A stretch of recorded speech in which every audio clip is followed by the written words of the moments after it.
Palakpak ang ating Diyos sa ating kalagitnaan. Sino po naniniwala narito siya at kasama natin? Ang ginagawa po natin ay pag-alaala na lamang, kaya dapat po nababakas sa ating mga mukha ang ngiti. Sapagkat ang kanya pong mga salita ay tapos na at naganap na, ngunit kay sarap pong alalahanin sapagkat ito po ay patungkol sa bawat isa sa atin. Tayo po muna ay manalangin. Aming Diyos, aming Ama, salamat po sa pagkakataong ibinigay mo na sa panahon ito, O Diyos. Amin pong inaalala, Panginoon, ang iyong mga wika, Panginoon. Salamat po na ang mga wika mong ito ay hindi na patungkol sa iyong sarili, na kahit nandoon ka sa pagdurusa at paghihirap, kami po ang nasa isip at puso mo. At ngayong hapon, hayaan niyo pong mahayag ang bawat wika na ito, Panginoon, na magbigay inspirasyon, kalakasan, Panginoon, pagpapanibagong kaisipan sa bawat isa sa aming pagpapatuloy. Basbasan niyo po kami ngayong hapon sa pangalan ni Jesus. Amen. Amen. Sige po.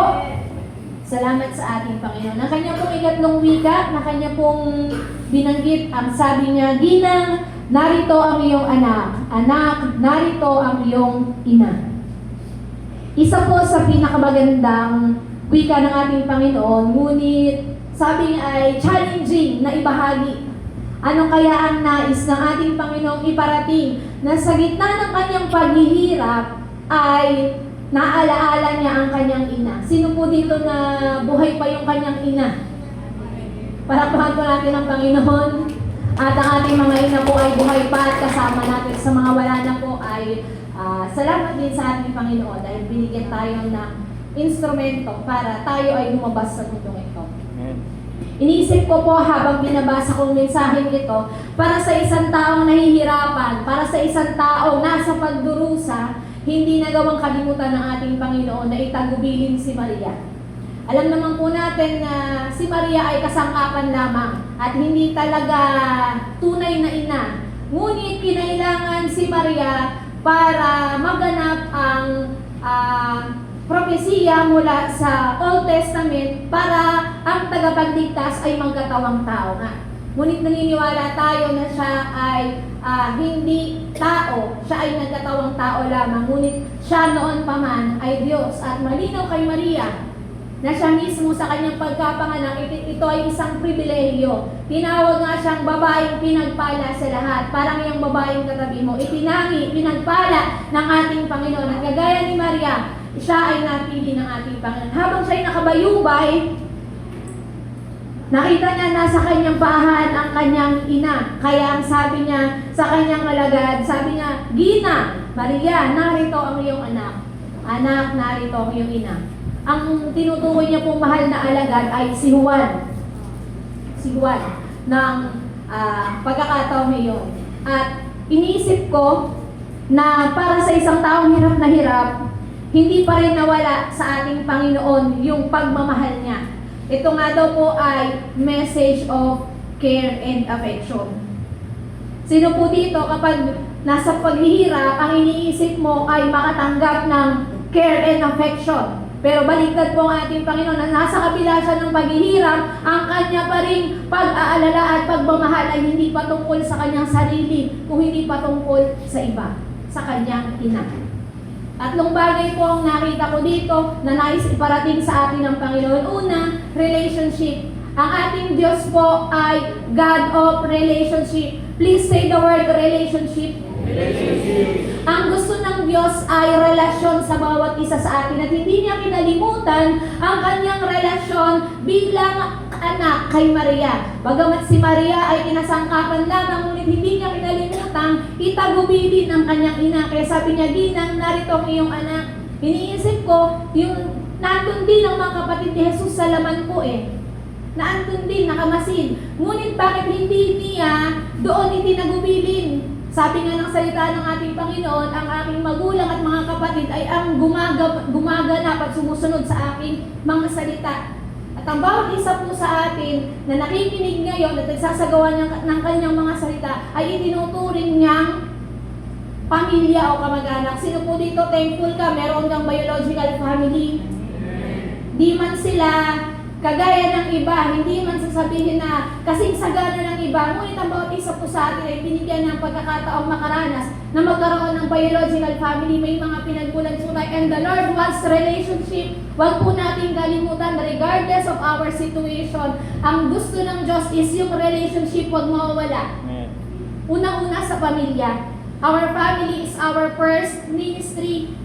Though our family sometimes, ang madalas, ginagamit para tayo ay usigin, maging mahina, sapagkat silang tunay na nakakakilala sa atin. But we must not forget that our God is a God of relationship. At ipinakita niya yun towards His mother and His disciple. And the Lord wants relationship with us. Itinuring niya po tayong mga anak. Sino po dito thankful, tinuring tayong mga anak?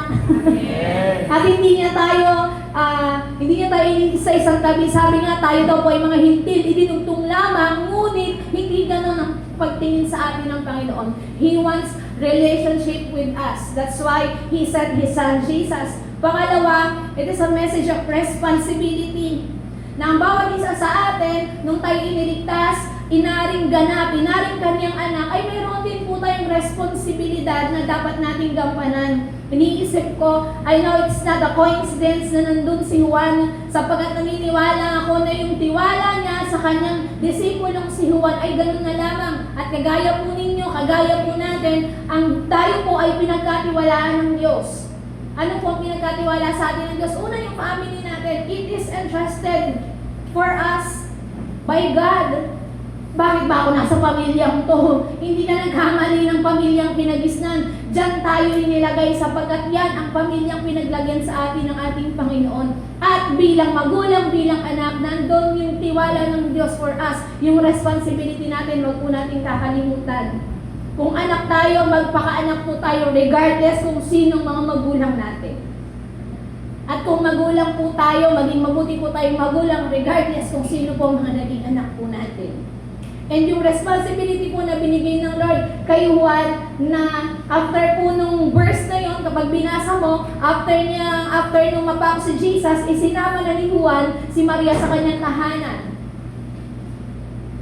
And our responsibility ay hindi lamang po para sa loob ng pamilya, meron din po tayong responsibilidad para sa iba. I am wondering, sabi niya, ginang narito ang iyong anak narito ang iyong ina, hindi naman po sila magkamag-anak. Pero because God is a God of relationship, hindi siya bounded kay kadugo ka kay hindi. Kapag inari kang pamilya, kapag inari kang anak, ikaw ngay tunay ng anak. At para po dito sa atin, tayo po ay hindi magkakadugo, ngunit tayo po ay naniniwalang tayo ay isang pamilyang pinagsama-sama ng Panginoon sa lugar na ito. Amen po ba? At sabi nga po ng kanta, hindi daw tayo nabubuhay para lang sa sarili natin. Hindi tayo pumupunta sa church para lang matuto. Pupunta rin tayo sa church hindi lang para magbago, kung hindi may mga tao na kailangan nakikinabang. Meron tayong responsibilidad na dapat tinutugunan habang tayo ay kumikilala sa ating Panginoon. At pangatlo, restoration. Alam niyo po, ang unang-unang, ang God, ang Diyos, ang author ng family. Kaya yun yung unang dinestroy ni Satan, si Adam at si Eve. At nung time na yon, hindi niya kinalimutan na sa kanyang pag-alis, mangungulila si Maria sa kanya, kaya ibinilin niya. At nung tinanggap natin ang Panginoon, hindi niya tayo ginawang mga alila na matapos tayo ipanganak espiritual ay wala tayong tahanang uuwian. Binigyan po tayo at ito po ang lugar na to. Na matapos natin tanggapin ng Panginoon, may lugar po tayo kung saan mag-aalaga, tutulong para bawat isa po sa atin ay lumago at ma-restore yung salvation na na-receive natin mula sa ating Panginoon. So tatlong bagay po, relationship, huwag po natin kalimutan na kaya tayo pumupunta dito because we have a good relationship with God. That's why kaya natin pakisamahan, kaya natin magkaroon ng maayos na relasyon sa isa't isa because our relationship ay mula sa Diyos at hindi base sa relihiyon. Amen po? Amen. Hindi po relihiyon ang basihan natin bakit po tayo pumupunta sa lugar na to. Pangalawa, yung responsibility. Hindi lamang po tayo nabubuhay para sa sarili natin. God has given us the responsibility. Binigyan ka niya ng anak, you have the responsibility to take care of them, regardless of who they are. Ganon din po bilang mga magulang, binigyan ka ng trabaho, binigyan ka ng negosyo, and it is for us to take good care of.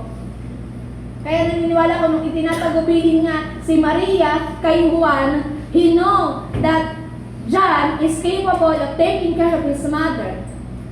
And the Lord is telling us, we have the responsibility to take care of the others na wala pa sa lugar na to. For them to be restored, pangatlo po. So yung restoration, kung meron mang inalis ang kaaway sa atin, yun ay ang magandang relasyon natin sa Diyos. At nung tinanggap natin siya, pinatawad niya tayo sa ating mga kasalanan at ibinilang sa kanyang body of Christ, na-restore tayo, we must do the same with other people. Pag po natin kalimutan, maraming tao hindi restored, kaya broken. And that restoration will happen kapag ang isang tao ay nakatagpo ng isang pamilya na mag-aalaga sa kanya regardless kung ano pa ang kanyang nakaraan. So dito po nito, papasalamat, tanggap tayo ng Panginoon kahit ano tayo dati. Salamat po sa Panginoon. At ngayong hapon, nais ko pong encourage ang bawat isa. Kung si Jesus ay hindi niya nakalimutang itagubili ng kanyang ina kahit taro siya sa paghihirap, lalo't higit ngayon na nandun siya sa paghahari, hindi niya kakalimutan na tayo ay bigyan ng care, bigyan ng love, at bigyan ng affection. At alam niyo po, God has given us this spiritual family. We have these spiritual parents na ginamit ng Lord para tayo ay makakilala sa Panginoon, and we have the responsibility over them. Hindi lang sila ang merong responsibilidad sa atin, gayon din po tayo sa kanila. We have to pray for each other as a family, and we have to take good care of ourselves. Bawat isa sa atin ay panghalagahan po natin.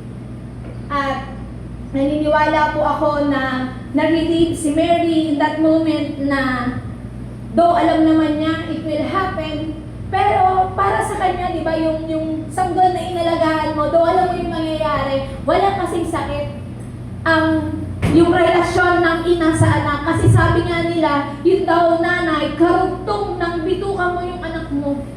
Dapat ganun yung halos turingan natin, relasyon natin sa bawat isa, na parang tayo ay galing sa iisang sinapupunan, na kahit hindi tayo magkakadugo, yung care natin para sa isa't isa ay ganun na lamang, because that is God who cared for us. Kasi yun ang natanggap nating pagmamahal mula sa ating Panginoon.